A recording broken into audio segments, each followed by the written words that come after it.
പുതിയ എക്സ്പ്ലാഷറിൽ ഒരുപാട് വ്യത്യാസം വന്നിട്ടുണ്ട്. കാരണം വെച്ചാൽ നമുക്ക് ഒരുപാട് ഈസി ടു യൂസ് ആയിട്ട് വന്നിട്ടുണ്ട്. കാരണം ഒരുപാട് അപ്ഡേറ്റഡ് ഫീച്ചേഴ്സ് വന്നിട്ട് അപ്പോൾ ഇതേത് വേറെ ഇതോടെ ഉണ്ടായില്ലല്ലോ.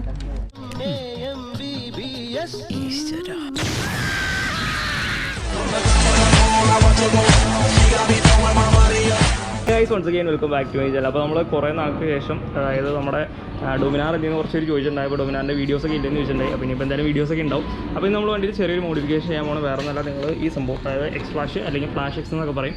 അപ്പോൾ ഇതെന്ന് പറഞ്ഞാൽ നമ്മുടെ ഹസാർഡ് മൊഡ്യൂളാണ്. അപ്പോൾ ഇത് നമ്മൾ സെറ്റ് ചെയ്യാൻ പോകുന്നത് എന്താണെന്ന് വെച്ചാൽ അതിപ്പോൾ ഒരു വലിയൊരു മോഡിഫിക്കേഷൻ ആയിട്ട് നിങ്ങൾ കരുതണ്ട, എല്ലാവരും ചെയ്യുന്നൊരു കാര്യമാണ്. അപ്പോൾ നമുക്ക് ഇപ്പോഴാണത് സെറ്റ് ചെയ്യാനായിട്ടുള്ളൂ ടൈമും പൈസയും കാര്യങ്ങളൊക്കെ ഒന്ന് റെഡി ആയത്. നമുക്ക് ഏകദേശം ഒരു ഓഫർ റേറ്റിൽ കിട്ടി, ഒരു 1500 കിട്ടി. മാർക്കറ്റ് റേറ്റ് 2000 ആണ്. പല ഷോപ്പിലും പല രീതിയിൽ റേറ്റ് കാര്യങ്ങളൊക്കെ വരുന്നുണ്ട്. അപ്പോൾ നമുക്കൊരു 1500 ഇപ്പോൾ എടുത്തത്. അപ്പോൾ നമുക്ക് ഇതിൻ്റെ സെറ്റിങ്സ് കാര്യങ്ങളൊക്കെ സെറ്റ് ചെയ്യാം. അപ്പോൾ ഈ ഒരു വീഡിയോ ചെയ്യാനുള്ള കാരണം എന്താണെന്ന് വെച്ചാൽ നമ്മൾ പഴയ XFlash സെറ്റ് ചെയ്യുന്നതിൽ കുറച്ച് ഡിഫറൻസ് ഉണ്ട്. കാരണം അതിന് മൊഡ്യൂളിലൊക്കെ അത് 2022 ന്യൂ വെർഷൻ XFlash ആണ് വരുന്നത്. അപ്പോൾ ചെറിയ മൊഡ്യൂളിലൊക്കെ ചെറിയ വ്യത്യാസം വരുന്നുണ്ട്. അപ്പോൾ നമ്മൾ ഓൾറെഡി ഇതൊന്ന് അൺബോക്സ് ചെയ്ത് നോക്കി. അപ്പോൾ അതുകൊണ്ടാണ് ഇപ്പോൾ ഒരു വീഡിയോ ചെയ്യാൻ കാരണം. ചെറിയ ചെറിയ വ്യത്യാസങ്ങൾ കാര്യങ്ങളൊക്കെ ഉണ്ട്. പിന്നെ നമ്മുടെ ഈ പുതിയ GT 650 ഉണ്ട്. അപ്പോൾ ഇതിൻ്റെ റിവ്യൂ വീഡിയോസ് എന്തായാലും വരുന്നുണ്ടാവും. പിന്നെ നമ്മുടെ 250 അവിടെ ഉണ്ട്. അപ്പോൾ ഇതാണ് എൻ്റെ പെട്ടി. ഇതിൻ്റെ അകത്ത് എന്തൊക്കെ സംഭവങ്ങളുണ്ടെന്ന് ഞാൻ കാണിച്ചു തരാം. അപ്പോൾ അതിന് മുന്നേ ഇവിടെ കൊടുത്തിട്ടുണ്ട് 60 പാറ്റേൺസ്, 60 പാറ്റേൺസ് ഒക്കെ ഉണ്ട്. അപ്പോൾ 60-ലൊരു മിക്കതും സെയിം തന്നെയായിരിക്കും, ചെറിയ ചെറിയ വ്യത്യാസമൊക്കെ ഉണ്ടാവുള്ളൂ.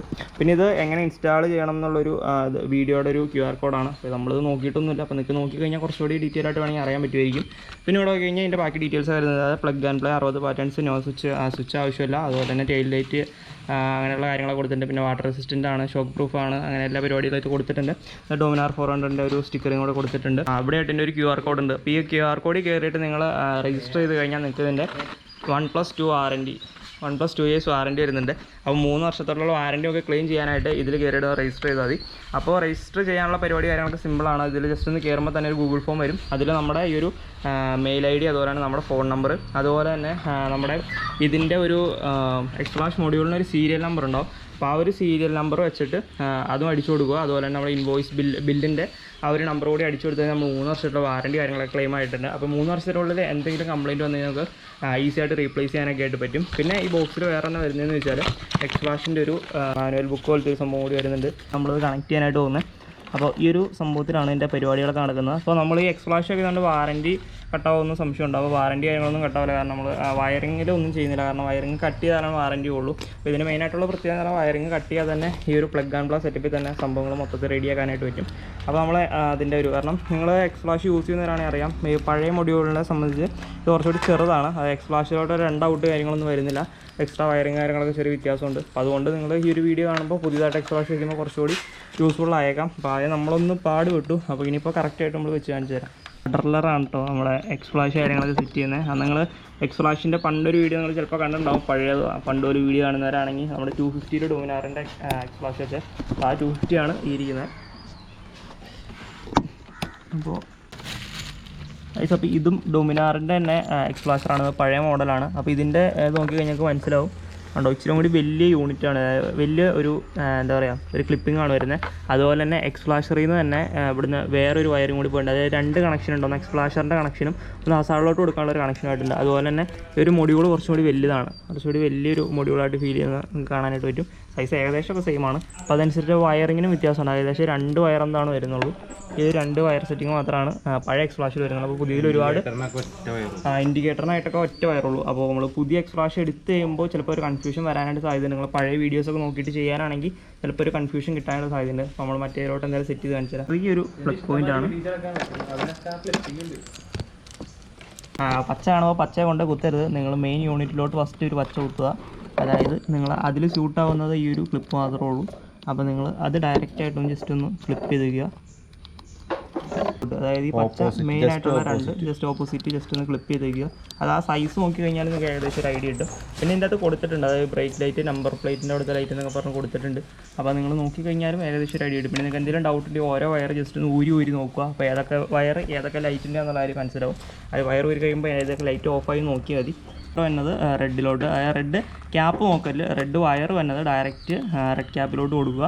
അപ്പോൾ പിന്നെ ലാസ്റ്റിന് ഒരു വയറും കൂടി വന്നത്, അതായത് ഈ ഒരു പച്ച വയർ വരുന്നത്, അതായത് പച്ചയും ബ്ലാക്കും കൂടി വന്നത് ഈ പച്ച ക്യാപ്പ് തന്നെ ആ ഒരു ക്ലിപ്പിലോട്ട് കൊടുക്കുക.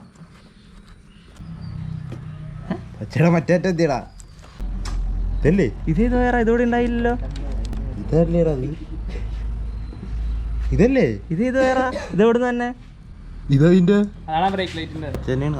അതെ അതെ അപ്പോൾ അടുത്ത വെച്ച കണ്ടിട്ടാണെന്ന് അടുത്ത വെച്ചു.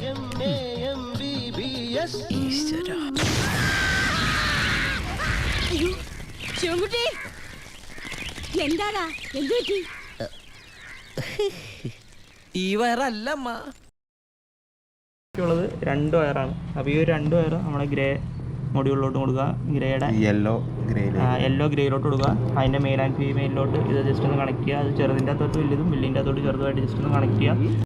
അതിന് സംഭവം റൈറ്റ് ലെഫ്റ്റ് സെൻറ്റർ അതാണ് ഓൺ ചെയ്യുന്ന പരിപാടി. ഓഫ് ചെയ്യുന്നത് എങ്ങനെയാണെന്ന് വെച്ചാൽ റൈറ്റ് ലെഫ്റ്റ് ഓഫ്. അത് സെയിം സെറ്റപ്പിലോട് തന്നെ വന്നു കഴിഞ്ഞാൽ സംഭവം ഓഫായി. അപ്പോൾ ഓൺ ചെയ്യാനായിട്ട് റൈറ്റ് സെൻറ്റർ, ഓഫ് ചെയ്യാനും സെയിം മെത്തേഡ് തന്നെ. പക്ഷേ ചെയ്യുമ്പോൾ ഒരുപാട് സ്ലോ ആയിട്ട് ചെയ്ത് കഴിഞ്ഞാലും ചിലപ്പോൾ അത് വർക്കാവണമെന്നില്ല. ഒരു ബേസിക്കായിട്ട് ചെറിയൊരു സ്പീഡിൽ തന്നെ അതൊന്നും ജസ്റ്റ് ഒന്ന് ചെയ്ത് കഴിഞ്ഞാൽ സംഭവം റെഡിയാവും. ബേസിക്കലി ഹസാർഡ് വരുന്നത് വെച്ചാൽ നമ്മൾ വണ്ടി പാർക്ക് ചെയ്യുമ്പോൾ ഇടാൻ വേണ്ടിയിട്ടാണ്. അതുപോലെ തന്നെ ശരിക്കും നമുക്ക് യൂസ് ചെയ്യാൻ പറ്റുന്നത് വെച്ചാൽ മഴയത്ത് നമുക്ക് യൂസ് ചെയ്യാം. അത് പുറകിലുള്ള വണ്ടികൾക്കൊക്കെ നമുക്ക് വണ്ടി വന്നിട്ടുണ്ടെന്ന് മനസ്സിലാക്കാനായിട്ടുള്ളൊരിത്.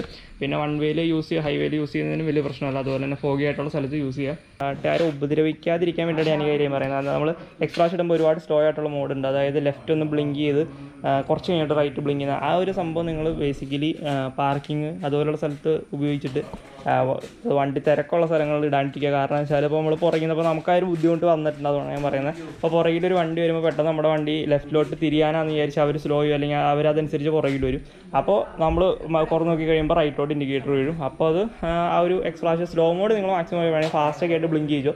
അപ്പോൾ നമുക്ക് അവർക്കൊരു ഐഡിയ മനസ്സിലാക്കി ഫ്ലാഷ് ഇട്ടേക്കണം എന്നുള്ള കാര്യം. ഈ ഒരു രീതിയിൽ വന്നു കഴിഞ്ഞാൽ ചിലപ്പോൾ നാട്ടുകാരുടെ ചിലപ്പോൾ ശരിയാക്കാനുള്ള ഒരു സാധ്യത കാര്യങ്ങളൊക്കെ ഉണ്ട്. അപ്പോൾ അതൊന്ന് ഒഴിവാക്കുക. പിന്നെ ഈ ഒരു പുതിയ മോഡലിൽ ഒരുപാട് വ്യത്യാസമുണ്ട്. പുതിയ എക്സ്പ്ലാഷറിൽ ഒരുപാട് വ്യത്യാസം വന്നിട്ടുണ്ട്. കാരണം വെച്ചാൽ നമുക്ക് ഒരുപാട് ഈസി ടു യൂസ് ആയിട്ട് വന്നിട്ടുണ്ട്. കാരണം ഒരുപാട് അപ്ഡേറ്റഡ് ഫീച്ചേഴ്സ് വന്നിട്ടുണ്ട്. അപ്പോൾ നിങ്ങൾ പുതിയ എക്സ്പ്ലാഷ് എടുക്കുകയാണെങ്കിൽ നിങ്ങൾ അതിൻ്റെ മാനുഫാക്ചറിങ് ഡേറ്റ് ഒക്കെ 2022 ആണെങ്കിൽ അത് എടുക്കുക. കാരണം അതാണ് കുറച്ചുകൂടി യൂസ്ഫുൾ. കാരണം ഇപ്പോൾ നോക്കിയപ്പോഴാണ് കണ്ടത്. അതായത് ഞങ്ങൾ ജസ്റ്റ് ഒരു കാര്യം കാണിച്ചു തരാം. അപ്പോൾ പഴയ എക്സ്പ്ലാഷ് പോലെയല്ല ഇതിൻ്റെ സെറ്റിങ്സ് കാര്യങ്ങളൊക്കെ വരുന്നത്. കാരണം പഴയ എക്സ്പ്ലാഷ് എന്ന് പറഞ്ഞാൽ നമ്മൾ ജസ്റ്റ് ലെഫ്റ്റ് ആസംബോട്ട് കഴിഞ്ഞാൽ സംഭവം ഓണാവും. അതുപോലെ തന്നെ ഓഫ് ചെയ്യണമെങ്കിൽ ജസ്റ്റ് റൈറ്റ് ഇട്ടിട്ടും ജസ്റ്റ് ഒന്ന് നടുക്ക് പ്രസ് ചെയ്താൽ മതി. പക്ഷേ ഇത് അങ്ങനെയല്ല. കാരണം ഇതിൽ മോഡ് ഭയങ്കരമായിട്ട് വ്യത്യാസം വന്നിട്ടുണ്ട്. കാരണം മറ്റ് പഴയ എക്സ്പ്ലാഷ് എന്ന് പറഞ്ഞാൽ നമുക്ക് പ്രീവിയസ് മോഡിലോട്ട് വരാൻ പറ്റില്ല. അപ്പോൾ ഇതെന്ന് പറഞ്ഞാൽ നമുക്ക് പ്രീവിയസ് മോഡിലോട്ട് വേണമെങ്കിൽ ലെഫ്റ്റ് ഇട്ട് കഴിഞ്ഞാൽ പ്രീവിയസ് മോഡിലോട്ട് വരും. അതുകൊണ്ട് ഓഫ് ചെയ്യുന്നതിന് ഡിഫറൻസ് ഉണ്ട്. അപ്പോൾ അതുകൊണ്ട് നിങ്ങൾ ജസ്റ്റ് ഒന്ന് കാണിച്ചു തരാം. ജസ്റ്റ് റൈറ്റിലോട്ട് ഇട്ടിട്ട് ഒന്ന് ഞെക്കിക്കഴിഞ്ഞാൽ എക്സ്പ്ലാഷ് ഓഫായി. പക്ഷേ ഇതിൻ്റെ അങ്ങനെയല്ല.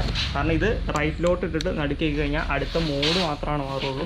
നമ്മളിപ്പോൾ എക്സ്പ്ലാഷ് ഇട്ട് ഓടിച്ചുകൊണ്ടിരിക്കുന്ന സിറ്റുവേഷൻ പെട്ടെന്ന് നമുക്കൊന്ന് സിഗ്നൽ ടേൺ ചെയ്യണം, അല്ലെങ്കിൽ ജസ്റ്റ് ഒന്ന് വണ്ടി ഒതുക്കണം എന്ന് തോന്നി കഴിഞ്ഞ് കഴിഞ്ഞാൽ നമ്മൾ എങ്ങനെ എക്സ്പ്ലാഷ് ഓഫ് ചെയ്തിട്ട് ഇൻഡിക്കേറ്റർ ഇടുന്നൊരു ഡൗട്ട് ഉണ്ടാകും. ഇപ്പോൾ ഇതിൻ്റെ എക്സ്പ്ലാഷ് കാര്യങ്ങളൊക്കെ ഓണായി കിടക്കുകയാണ്. അപ്പോൾ ഈ ഒരു സിറ്റുവേഷനിൽ നമ്മൾ നോർമൽ സിഗ്നൽ ഇടണമെങ്കിൽ എന്ത് ചെയ്യണമെന്ന് വെച്ച് കഴിഞ്ഞാൽ റൈറ്റിലേക്കിട്ട് ഓഫ് ചെയ്യണം. എക്സ്പ്ലാഷ് ഓഫ് ചെയ്തിട്ട് പിന്നെ നോർമലായിട്ട് ഇടണം. റൈറ്റിലേക്കിട്ട് ഓഫ് ചെയ്താൽ മതിയോ? റൈറ്റിലേക്ക് ഓഫ് ചെയ്താൽ എക്സ്പ്ലാഷ് ഓഫ് ആവും. അപ്പോൾ ബ്ലിങ്ക് ചെയ്തുകൊണ്ടിരിക്കുകയാണ്. അപ്പോൾ ജസ്റ്റ് ഒന്ന് റൈറ്റിലോട്ട് ഇട്ട് ഓഫ് ചെയ്യണം പഴയ മോഡിൽ. അപ്പോൾ ഇത് മൊത്തത്തിൽ ഓഫ് ആവും. അതിനുശേഷം വേണം നമ്മൾ ഇൻഡിക്കേറ്റർ ഇടാനായിട്ട്. പക്ഷേ പുതിയ മൊഡ്യൂളിൽ എങ്ങനെ വരുന്നതെന്ന് വെച്ചാൽ ഇപ്പോൾ നമ്മൾ ഓൾറെഡി ഇപ്പോൾ എക്സ്പ്ലാഷ് തെളിഞ്ഞ് കിടക്കുവാണെങ്കിൽ, അപ്പോൾ എക്സ്പ്ലാഷിനെ തെളിഞ്ഞ് കിടക്കുവാണെങ്കിൽ നമ്മൾ ഓഫ് ചെയ്തിട്ട് പിന്നെ സിഗ്നൽ ഇടേണ്ട ആവശ്യമില്ല. കാരണം ഇപ്പോൾ നമുക്ക് പെട്ടെന്നൊരു ടേണിങ് എടുക്കണം, പെട്ടെന്നൊരു സിഗ്നൽ ഇടണം. പക്ഷേ എക്സ്പ്ലാഷ് കടന്നാലും കുഴപ്പമില്ല. ജസ്റ്റ് നമുക്ക് ലെഫ്റ്റിലോട്ടാതിരിക്കുന്നുണ്ടെങ്കിൽ ലെഫ്റ്റിലോട്ട് ഇട്ടാൽ മതി. റൈറ്റിലോട്ട് ഇട്ട് നമുക്ക് പെട്ടെന്ന് തന്നെ ആ ഒരു ഇൻഡിക്കേറ്ററും നല്ല രീതിയിൽ വർക്കാവും. അതായത് ജസ്റ്റ് ഒന്ന് ലെഫ്റ്റ് ഇട്ടു, ഹസാർഡ് ഓഫായി, ജസ്റ്റ് ലെഫ്റ്റ് ഇൻഡിക്കേറ്റർ മാത്രമായിട്ട് വർക്ക് ചെയ്യുന്നുണ്ട്. അപ്പോൾ പതിപോലെ തന്നെ ഗോപ്രോ പണി ചെയ്യുന്നുണ്ട്. സോ നമ്മൾ വീഡിയോ വൈൻഡപ്പ് ചെയ്യണം. അപ്പോൾ എക്സ്പ്ലാഷ് ഇൻസ്റ്റാൾ ചെയ്യുന്ന കാര്യങ്ങളൊക്കെ കുറച്ച് കാര്യങ്ങളൊക്കെ മനസ്സിലായിട്ടുണ്ടോ. അപ്പോൾ ഇനിയിപ്പോൾ എന്തായാലും പുതിയ വീഡിയോസൊക്കെ എന്തായാലും ഉണ്ടാവും. So stay tuned.